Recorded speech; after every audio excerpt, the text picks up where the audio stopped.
Sabi mo, ikaw ay pinanganak sa San Juan, hindi po ba?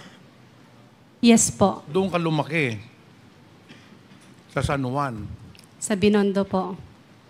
Hindi, ang San Juan, magkaiba sa Binondo. Pinanganak po ako sa San Juan. Pero doon ka na lumaki sa Binondo. Tama po. Saan ka nag-aral?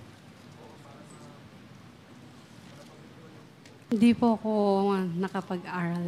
Hindi ka nakapag-aral? Nag-aral po, pero hindi po nakapagtapos. Hanggang high school, nakatapos ka ba ng high school? Pwedeng hindi ko na po muna sagutin. Anyway, hindi ka rin nakadating ng college. Okay, wag mo na sagutin yun. Tinatanong ko lang yun dahil ako ay namamangha dito sa mga reports na ikaw ay magaling pala sa negosyo. So, if somebody is really good in business, she must have a very good educational background, hindi po ba? Kasi may mga lumabas sa mga artikulo na ikaw ay magaling sa negosyo. In fact, meron kang milk tea shop sa San Juan. Hindi po. Hindi walang katotohanan to. Sa Angeles, Pampanga, meron kang binuksan na isang aesthetic center. Opo. Kailan mo ito binuksan?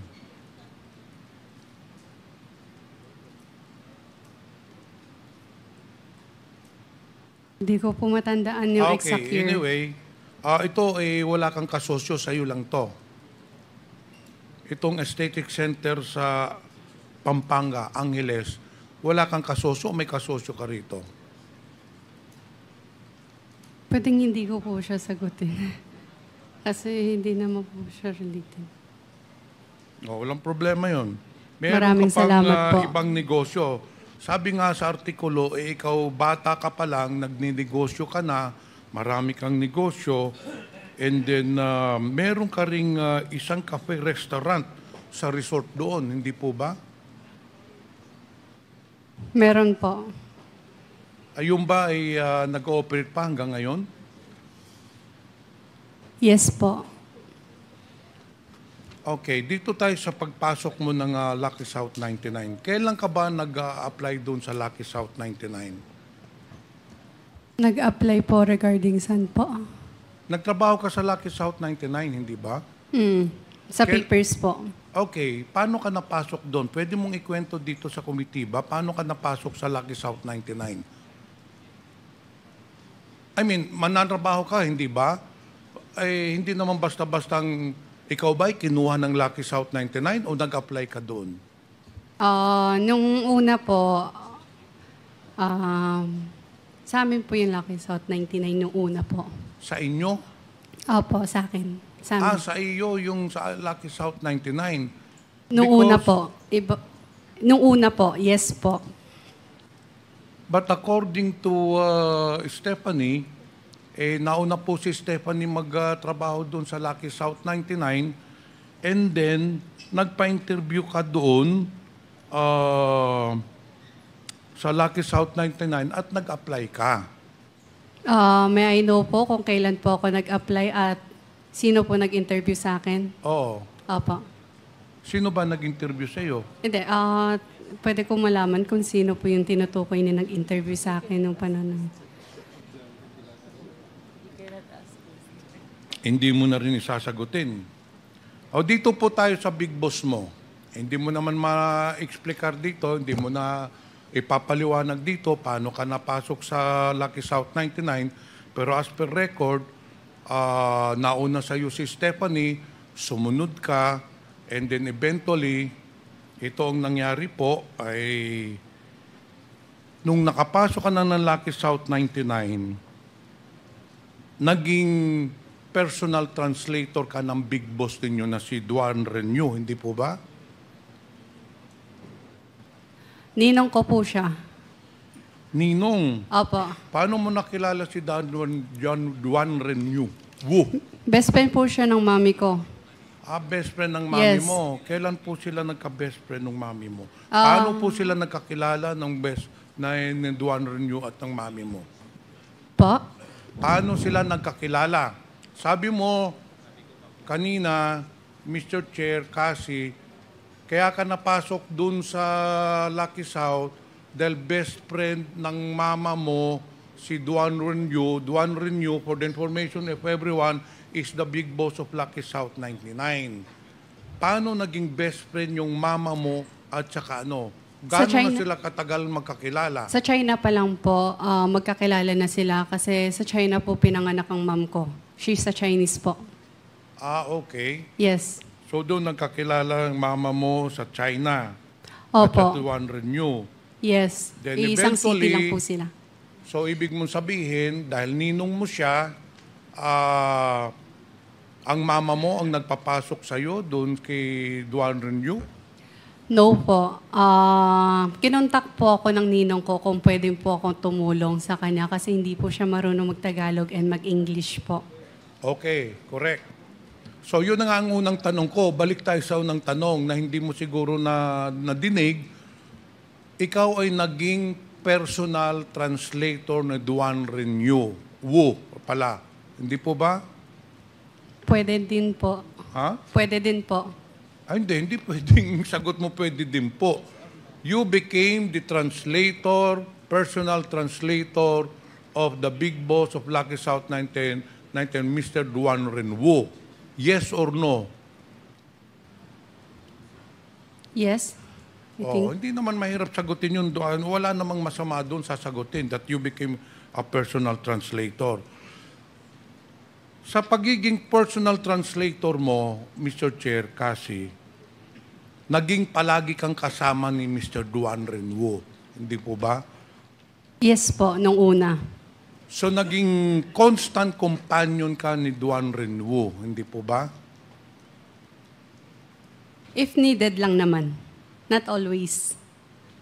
Well, according to the testimony of some of the resource person, during the last hearing, wala ka pa, sinabi nila, naging personal translator ka, and because of your job, palagi kang kasama, constant companion. Again po, pag kailangan lang po, tsaka ako sumasama. And in fact, itong sunod ko na tanong, dahil palagi kang kasama, personal translator, kaya hindi marunong magsalita ng Tagalog yung sa Duan Renew, sa dami ng transaksyon, totoo po ba ikaw ay tumira doon sa bahay o kung saan nakatira si Duan Renew? Yes po. Saan po yun? Saan po yung tinirahan yung bahay na kasama niyo si Duan Renew? Nung una po, kung saan po yung office. Tapos po, nung Saan huli, po ba yung office na yun? I think around sa Friendship Highway lang, pero hindi ko sure yung Sa address. Pampanga pa rin? Yes po. Okay. So, ilang taon po kayong nakatira doon ni Duan Renew? Wu pala. I think since then, since pumunta na ako doon na po ako nakatira. But sometimes umuwi din naman po ako sa Binondo. So 2019 ka nagsimula magtrabaho kay Duan Renew, hindi po ba? Yes po. Okay, so 2019 magkasama na kayo, doon ka tumira. Sino po ba ang kasama ninyo sa tirahan ni Duan Renew? Kami lang. Kayo lang, dalawa. Sa bahay po. But bahay nga. meron po kaming staff po. Okay.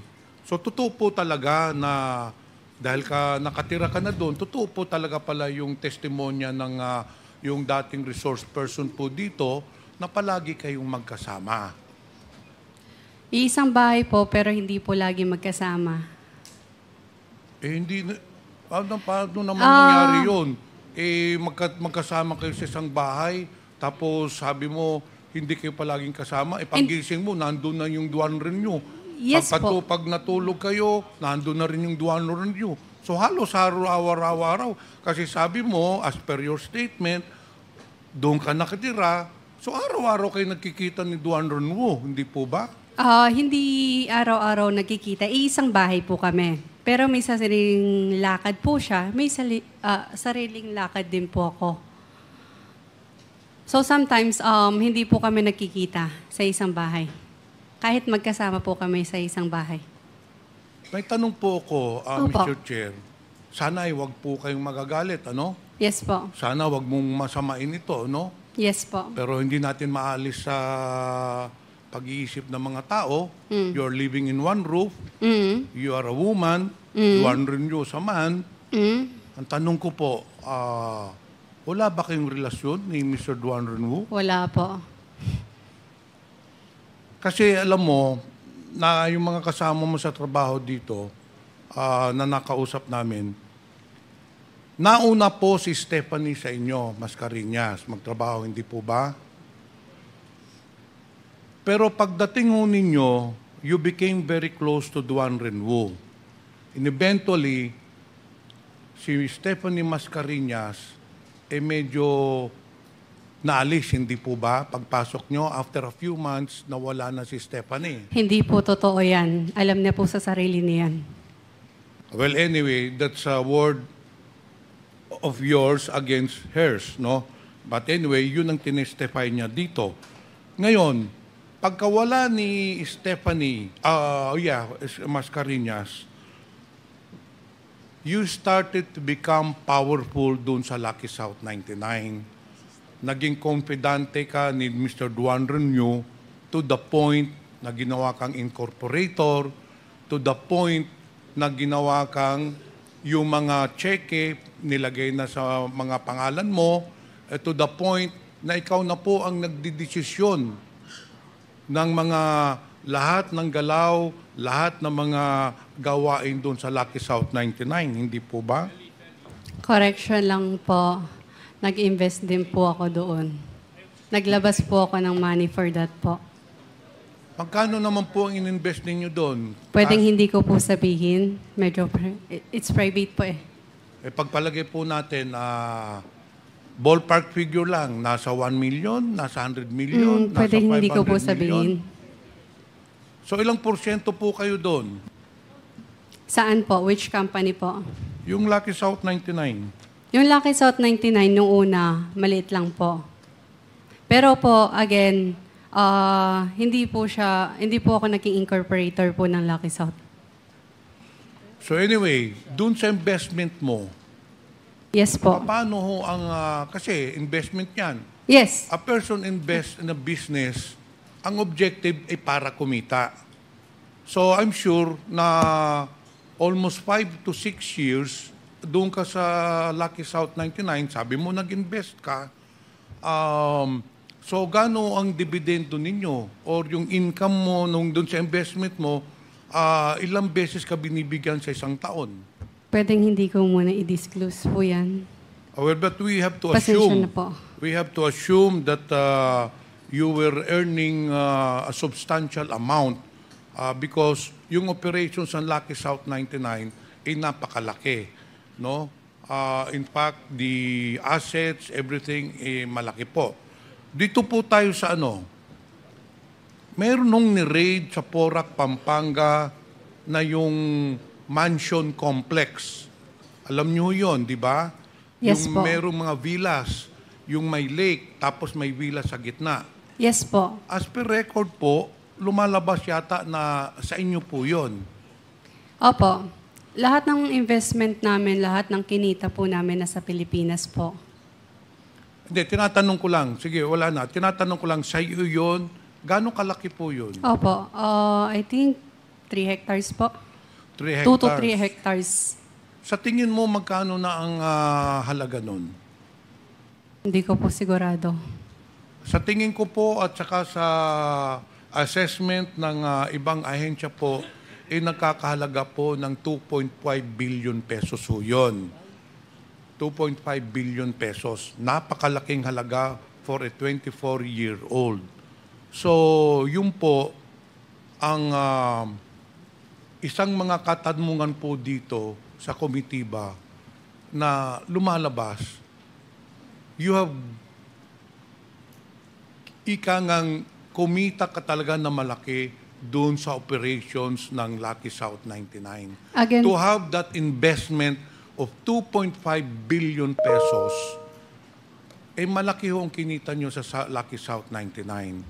And it just shows, Mr. Chair, that Cassie is heavily involved in the operations of Lucky South 99. The fact that her name appears in the several documents, the fact that she has amassed several billions of pesos of properties just shows that she is really part owner of Lucky South 99. Hindi po ba? wala po akong kinalaman sa operational ng Lucky South 99. Again, nagpapaupa lamang po kami at wala na po. Maliban sa paupa, wala po akong kinalaman sa Lucky South 99 or any POGO or operational ng POGO po. Okay, doon po tayo kasi, Mr. Chair.